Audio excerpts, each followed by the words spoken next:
Was it the absence of Kevin Durant, who, of course, went to Golden State and won a title? They gave him that much more space and that many more touches. Is that pretty much the explanation of how he had the season that he had?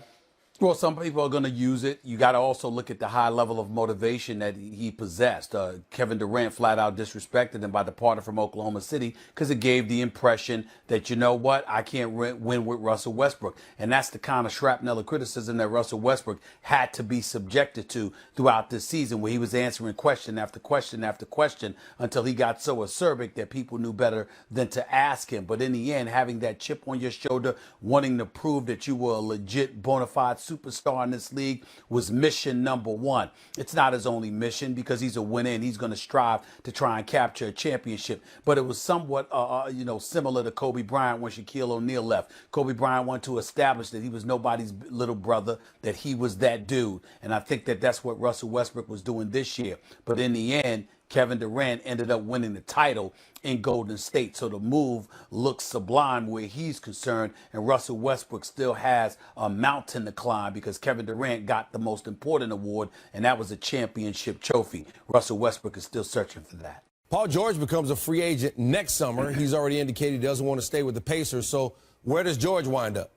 Well, he's obviously indicated that he doesn't want to stay with the Pacers, which has put them in a bind, so he can't stay there. They've got to make a move this summer because they can't open the season with him, so they're looking to move him. According to numerous reports, he's told the Los Angeles Lakers that he wants to be there and he intends and practically guaranteed them that he's coming by the summer of 2018, next summer. But from what I heard as recently as a couple of days ago is that he's let word leak to the Cleveland Cavaliers that if LeBron indeed elects to stay in Cleveland, then Paul George won't depart Cleveland as long as LeBron is still there if they pull off a trade and acquire him to Cleveland. So that's really the situation right now. It appears to be the Cavaliers or the Los Angeles Clippers. You hear stuff about the San Antonio Spurs and things of that nature, which he wouldn't mind. He wouldn't sneeze at it. Of course he'd go there, but that would be a one-year rental.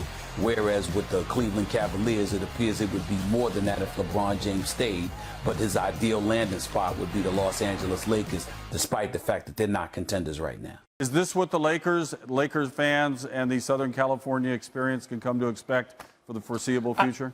I don't think so. I mean, LeVar Ball is obviously incredibly eccentric and loquacious. He likes to speak a lot and talk a lot. And you got to give props where it's due. He put his son on the radar, despite the fact that his son was a big-time talent at UCLA. His father certainly did not hurt his cachet, his notoriety, because he received so much more of it because Lonzo Ball, that is, because his father was out there talking about how great he's going to be. Magic Johnson drafted him number 2 overall. He said that he expects to see his name in those rafters one day.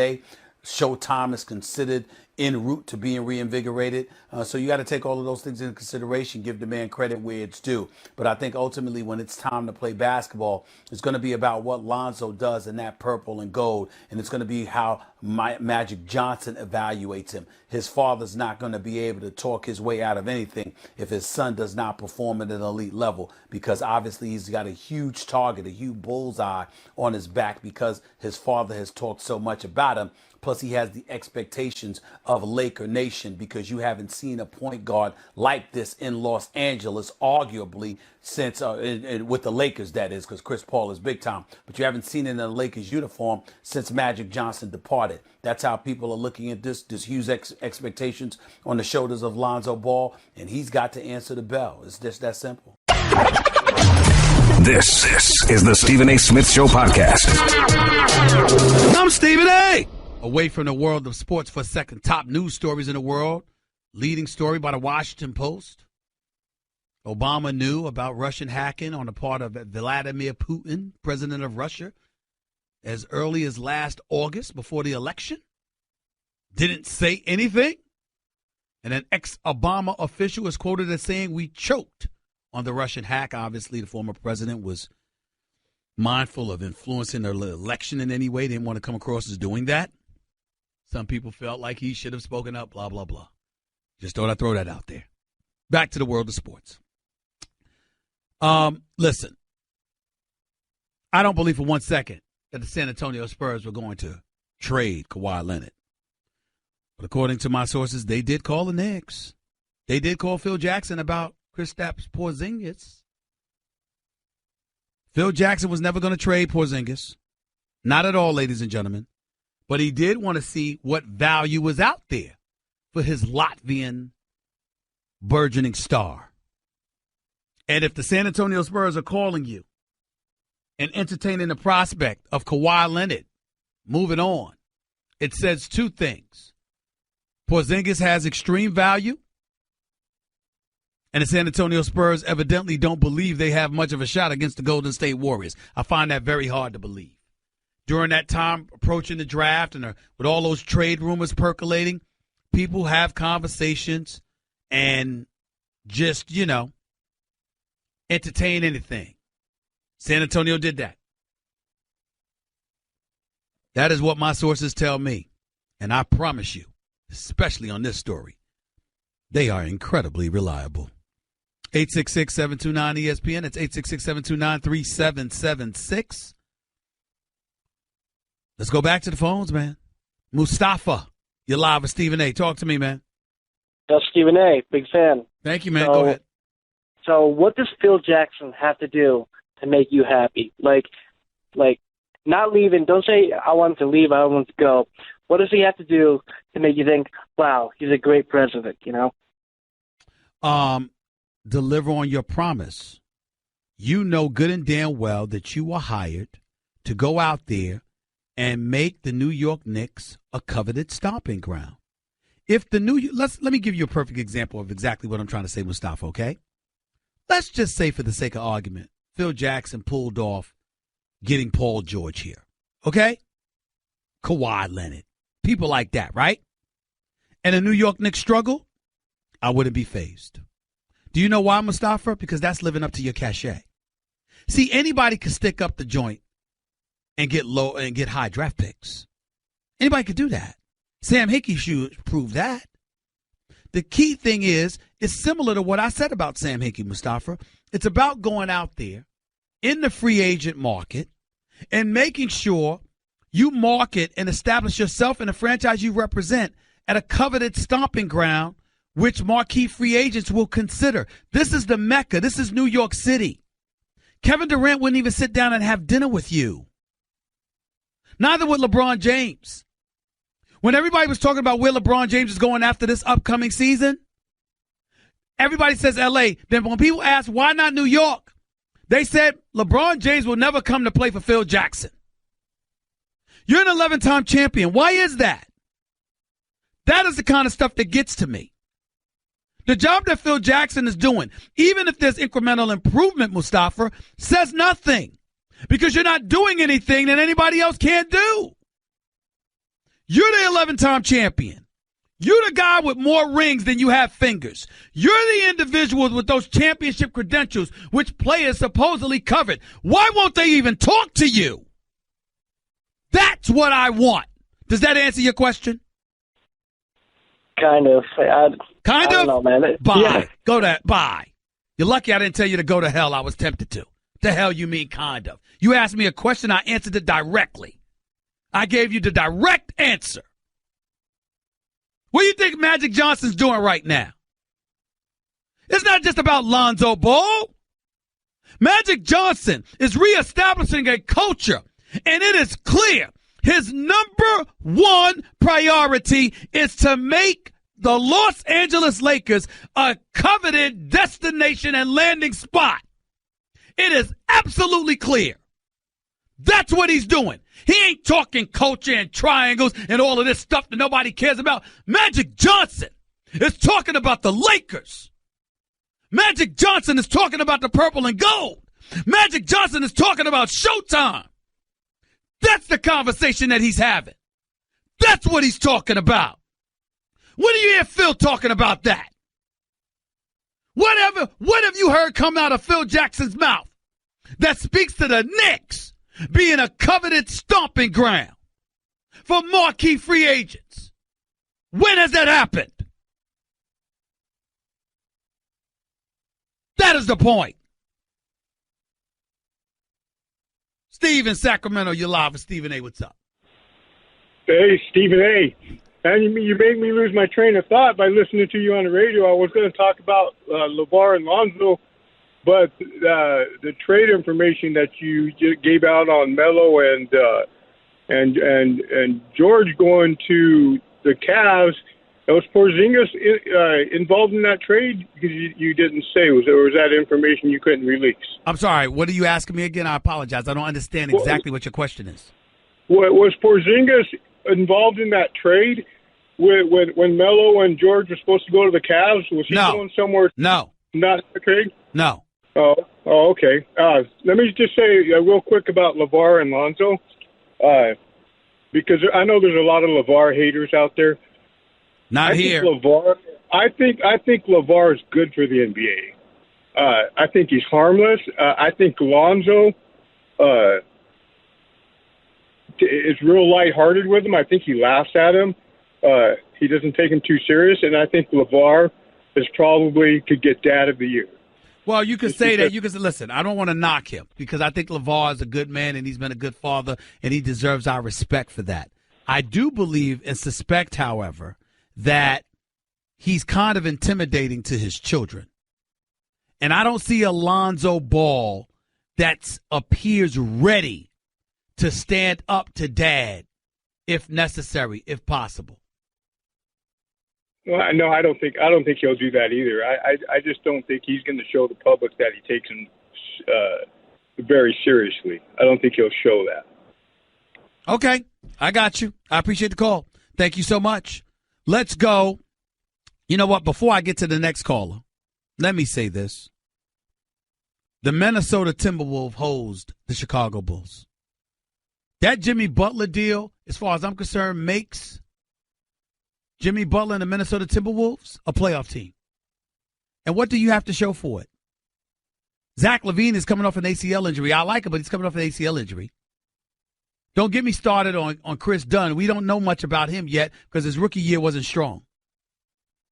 And this kid Markkanen out of Arizona can't play any defense, just can shoot. Chicago, Gar Forman and John Paxson, who I respect, put their personal feelings, as far as I'm concerned, by letting go of Tom Thibodeau and bringing in Fred Hoiberg. They put their personal feelings and their personal well-being ahead of the interests of the Chicago Bulls franchise and its fan base. And as a result, it's put them in the predicament that they're in. The Chicago Bulls are officially in the midst of a youth movement, asking for patience from a fan base that has never wavered in their support towards this franchise. And why are they doing that? Why do they have to do that? Because Paxson and Foreman couldn't work with somebody universally recognized as one of the better coaches, if not one of the great coaches in the game of basketball today, in Tom Thibodeau. You know what? If you're Golden State and you replace Mark Jackson, who should have a head coaching job by now, by the way, but if you replace Mark Jackson with a Steve Kerr, a five-time champion as a player, a former executive in Phoenix, who clearly had connections on the NBA level and was worthy of the opportunity that was given to him by the Golden State Warriors, that would be one thing. Fred Hoiberg, coming out of Iowa State, his claim to fame is that they liked his personality. I'm not knocking Fred Hoiberg. This is not his fault. And I'm not claiming he doesn't know basketball. But to be given a head coaching job on the NBA level as the successor to Tom Thibodeau? Really? Foreman and Paxson have to be held accountable for this. This is on them. Not advocating firing or anything like that, but I'm just saying, when we talk about the struggles of the Chicago Bulls, got to talk about Foreman and Paxson. There's no way around it. You're listening to the Stephen A. Smith Show podcast. Back to the phones we go. Let's go to my man Lenny in North Carolina. Always good hearing from you, my brother. What's going on, man? How are you? What's going on, big brother? I'm doing good. How you feeling? I'm going all right. Talk to me. All right, I got 4 things real quick. Number 1, you need to call in Evan and Babs. They miss you. They played a take that you did earlier, calling him a choir boy. They miss you. All right. So that's number 1. Okay. Number 2, Isley Brothers, Footsteps in the Dark. Can we get some of that when you come back on your radio? You heard that, Cat. You heard that request. She'll take care of it. I believe in her. Go ahead. All right. Number 3, brown shoes with a gray suit for an interview. What are your thoughts? Not bad. Not bad. It could work. Okay, so I can do that then. Blue would be better, but brown with the gray, that's fine. Brown, tannish-like shoes with the gray, that'll step it out a little bit extra. You could do that. Okay. You can do that. Got you on that one. But and for an interview, blue is always better. Blue is always better than blue is better gray. for an interview. You know why gray? Okay. You know why gray is suspect? Because it's kind of dry. It's kind of dry. It's kind of dry, and it gives off the impression of indecisiveness. Blue is a power thing, you know, but you don't have the power. The employer has the power, but it speaks more to respect that you have for the person interviewing you and the job that you want and that you're worthy of it. Okay, gotcha. Blue's better than gray. Go ahead. Always get my fashion incense from you. Now, number 4. Do you think, with all the moves the T-Wolves did last night, do you think the T-Wolves got a shot? To make the playoffs, that's it. You don't think they got a shot to beat the Warriors? Absolutely not. I mean, not beat them, absolutely but at least not. beat them in the Western Conference. Lenny, they've never even been in the playoffs. Stop. Just because Jimmy Butler arrived and he's got playoff experience, he's the only one. He had playoff experience when they just lost to Boston. What's the matter with you?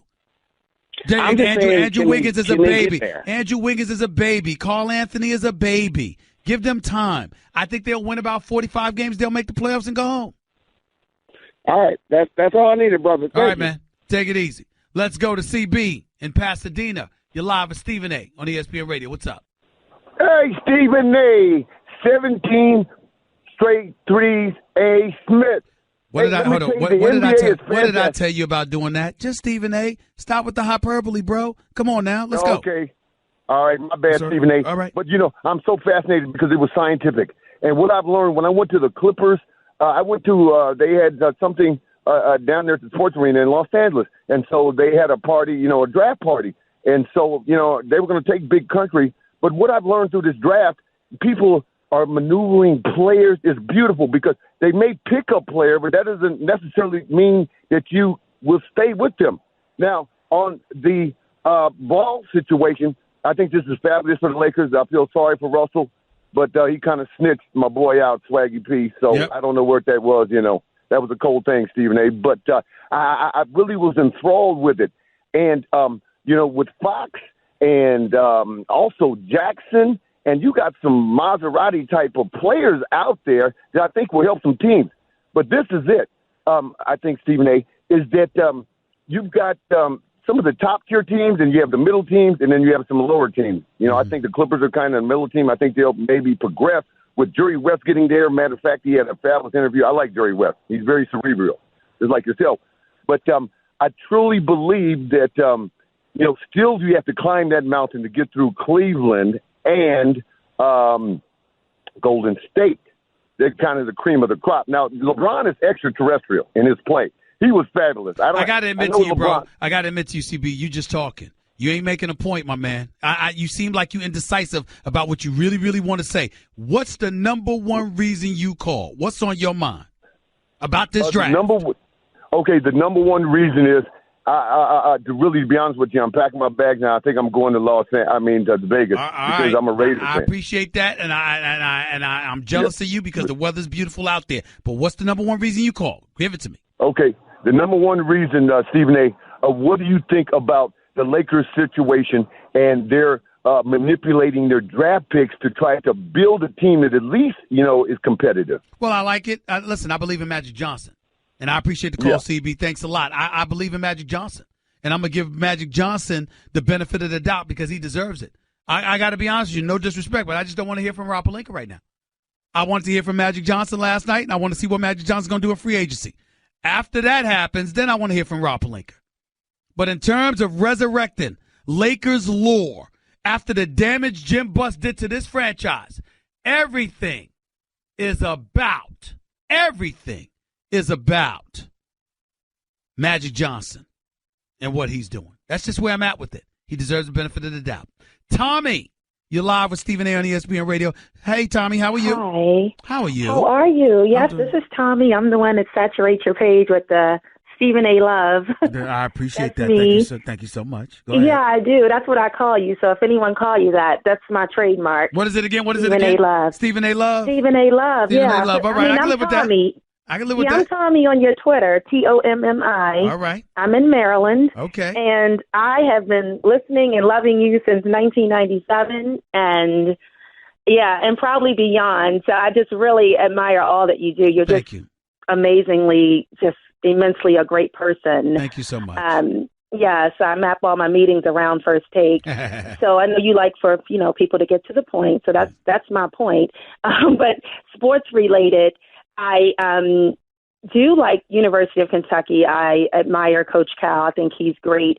I like how he brings the students in and seem to take them under his wing, and personally know some things about him and have met him, and I know how he cares about parents.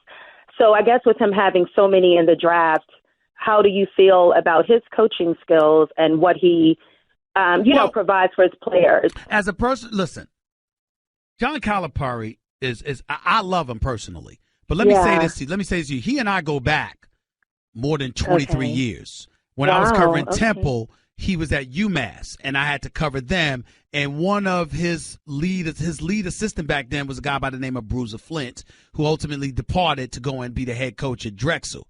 Bruiser Flint is a personal friend of mine. And that's why that's how far back Calipari and I go. We talk not frequently, but we talk enough. But I got a lot of love for Calipari. We go back. Calipari is a fantastic recruiter and a damn good coach. There is one blemish on the resume of Calipari that I bring up more so than anybody else. With all of that talent, even if it's one and done, I need more than one national title. That's my only issue with him.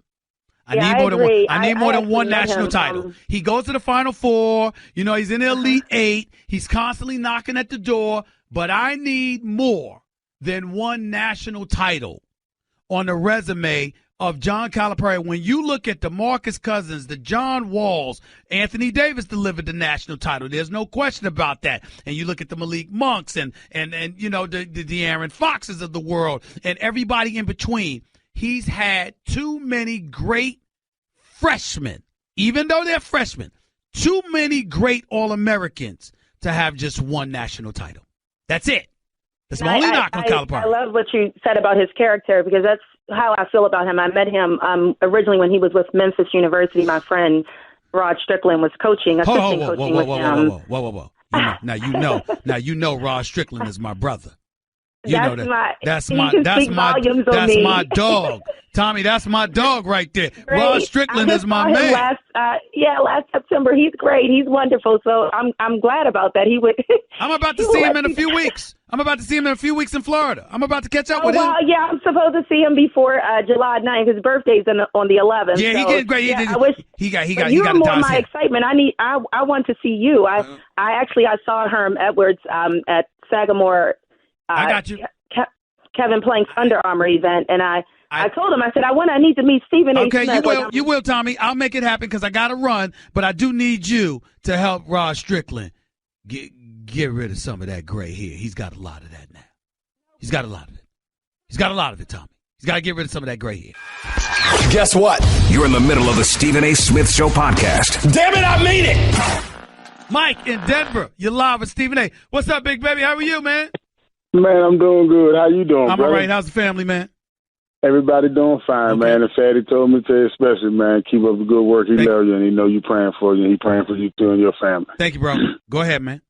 What I took from yesterday, man, you spoiled what I was getting ready to say, but I think it's going to be a little more than that. Minnesota get ready to come, Steve.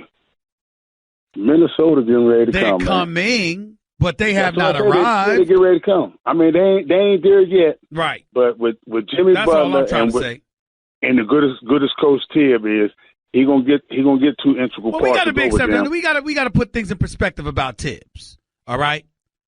When you think about Tibbs, I think he's an exceptional coach. Please don't get me wrong. But he was never accused of being exceptional offensively. His greatness is on the defensive end of the floor. Exactly. I mean, he was basically the defensive coordinator for the Boston Celtics when they won the title. He's the reason Mike D'Antoni got fired, walked out on Phoenix, because when Steve Kerr and those boys were there, they asked him to accept Tom Thibodeau as a leading assistant, and D'Antoni refused. Otherwise, he'd have never left Phoenix, and they might have won the title. So you got to look at it from that perspective. Thibodeau, however, has never been stout offensively. We got to remember that. Right. We know that, but he got 2 young horses up there, man, and now with Jimmy Butler.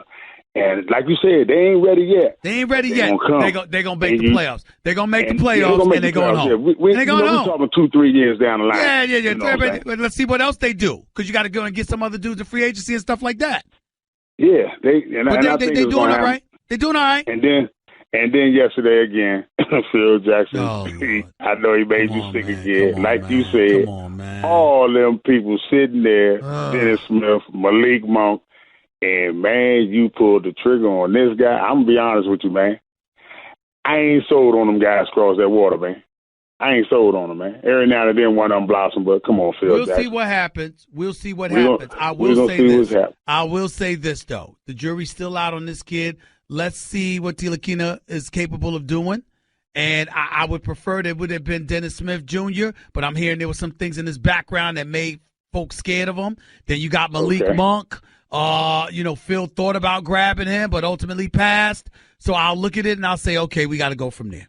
All right? And one point before you leave, man. Hey, that trade, good God Almighty, that would have been something to see. Could you imagine if Melo and Paul George would have been with Cleveland? Lord. It would have been something to see. That would have been something special. They need to try to get ready, man, for them boys out west. They got about 2 more years in them. But go ahead, man. Have a good day. I love you, man, and see you when you come back. No doubt. Later. Let's go to Justin in Manhattan. You're live with Stephen A. What's up, man? Stephen A., how you doing? Big fan. Thank you. Go ahead. I had a question. Do you have any more details on the Spurs contacting the Knicks about unloading Kawhi? I do not. What I heard was that it was a 5-team deal that would have had Melo and Paul George both ending up in Cleveland. But there was another deal where once Phil started talking his mess, the San Antonio Spurs called to inquire about Porzingis and mentioned Kawhi Leonard. But then obviously they backed off, and that was that. That's all I know. Now, was that going to send Kawhi to New York, do you know? Yes. That's what I'm telling you. Wow. Okay, excellent. Yes. All right, thank you very much. All right, thank you. Let's go to Mike in Santa Monica. You're live with Stephen A. on ESPN Radio. What's up, Mike? Steve, what's up, baby? How are you, man? I'm good. Talk to me. Good. Hey, I wanted to talk some Knicks nostalgia with you. I need you to turn into Stephen A. the therapist for me, man. I've been a massive Knicks fan my whole life. I'm not going to complain about the draft. I'm okay with the draft. I want to see what the kid turns out to be. But my major issue, and this goes back to the coaching or the hiring process, all the way back to Derek Fisher. People who've been Knicks fans for years, like you and I, think about the Chris Childs days, the Charlie Ward days, Marcus Camby, Oakley, all those guys, when it gave you that feeling, man. Why didn't they give Patrick Ewing an interview? Well, listen, first of all, Patrick Ewing, I got to hold Patrick Ewing somewhat accountable for that as well. He wasn't the most communicative individual in the world. And when you are a head coach, it's essentially your job to be the face of a franchise in certain respects, because you have to go out there and represent putting a good face on the organization. And you've got to have to listen. Think about this for a second. Think about why you love Patrick Ewing at Georgetown. Because he was the face of Hoya paranoia if John Thompson wasn't there. Of all the faces that came after. He was the face of Knicks basketball. But wait a minute. He was the face of the franchise, but it was during the Pat Riley era. And then after that, Jeff Van Gundy. And so because of it, he was the face as a player. But I'm talking about a face that extends beyond the court of play.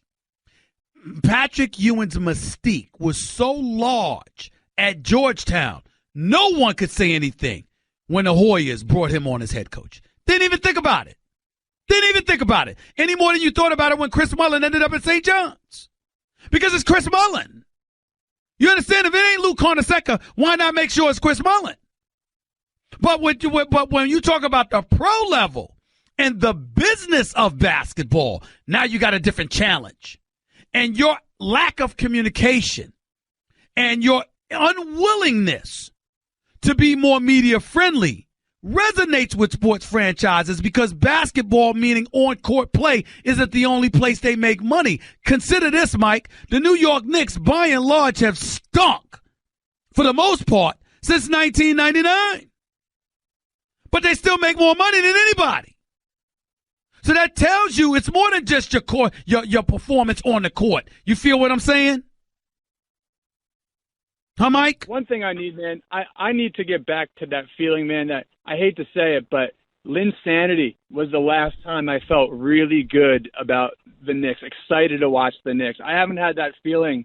Because you haven't had anybody that's box office. But you can't. But let me take that back. You can't say that.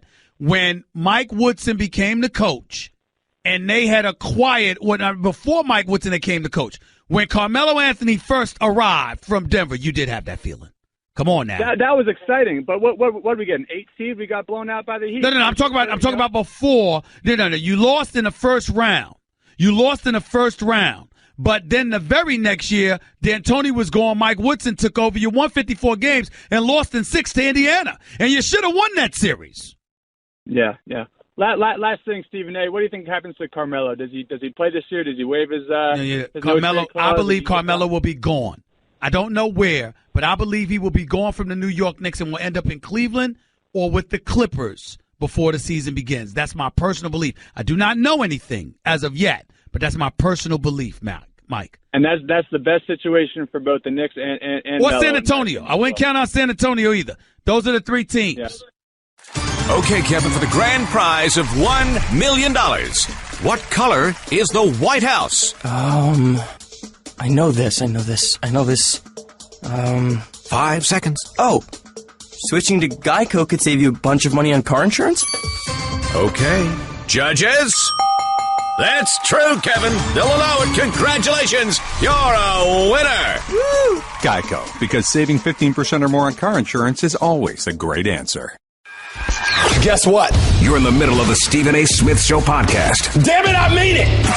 It's my last segment, ladies and gentlemen. Before I go on vacation, you all are fully aware of everything myself and my family has been through. Thank you again so much for all the love and support that has been extended to me through emails, text messages, social media like Twitter and Facebook and beyond. I'll never forget it for as long as I live. And, you know, it's interesting before I get on out of here today, take some of these phone calls before I get on out of here. You know, we live in an age where so many people can be so cruel. Sometimes I'm accused of being cruel, even though I would beg to differ.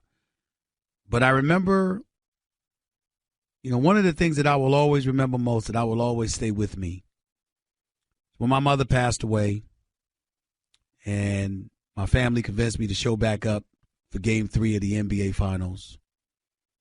And I remember I finally opened my eyes and wiped my tears and decided to read and see what was going on. The blogosphere. It could be everybody from awful announcing to Deadspin to Bleacher Report, ESPN, everything.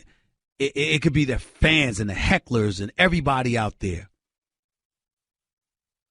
I will never, ever forget how kind and how genuine and respectful everybody was. And I mean everybody, including folks in the blogosphere. It just reminded me of what really exists at the end of the day, by and large, by most of us as human beings, is our humanity. And I'll never forget it. People can call me crazy and go off on me in the blogosphere because I rarely read that stuff anyway. But they can go off on me now. It wouldn't even bother me. Because they showed me a level of humanity that I so desperately needed at a time when I just don't even know what to say. I'll never get over losing my mom. The pain will get worse before it gets better. I know. Which is why this vacation with my family is going to be very, very much needed. But I just wanted to make sure that before I departed today, that I thanked everybody, the folks at ESPN. I can't say enough about how wonderful these folks were to me. My contemporaries, my colleagues in the business everywhere. TNT, Fox, NBC, CBS, the fans, the critics, everybody. Everybody was absolutely wonderful. I'm going to say it one last time. I will never forget it as long as I live. And I thank you all on behalf of myself and my family from the bottom of my heart. I just wanted to make sure that I said that before I got on out of here today, since I'm going to be gone for a few weeks on vacation. 866-729-ESPN. Let me end this show the right way. Let's go through these calls real quick before we get on out of here. Let's go to Chris in Cali. Talk to me, Chris. Go ahead. Hey, Stephen A. First time caller here, man. Love your show. Love you in ESPN with Max Kellerman. Thank you, man. Real quick. Go ahead, buddy. Yeah.